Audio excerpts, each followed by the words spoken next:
Welcome to the Salmon Runs YouTube. Enjoy the video. You start by preparing the scene and getting the right families loaded. Open your project and switch to the plan or 3D view where you want to place blocks.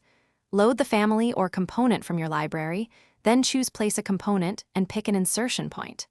Once placed, rotate or mirror immediately so alignment matches the grid. This saves time later.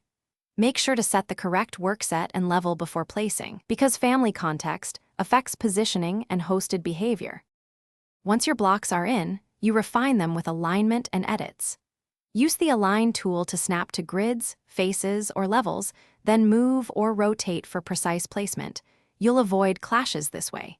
If dimensions or materials need changing, edit the type properties or choose Edit Family for parametric adjustments. When you have repeated arrangements, make a group or save as a new component so you can reuse it and keep your schedule and naming consistent across the model. To finish, validate placement and make global updates when needed. Review instance versus type parameters so you know whether a change affects only one block or all of them. Change the type when you want consistency. Run an interference check and adjust visibility/graphics to ensure blocks display correctly in all views.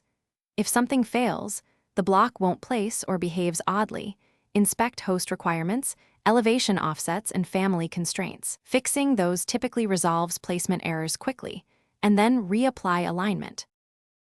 Thanks for watching. Consider subscribing if we helped you.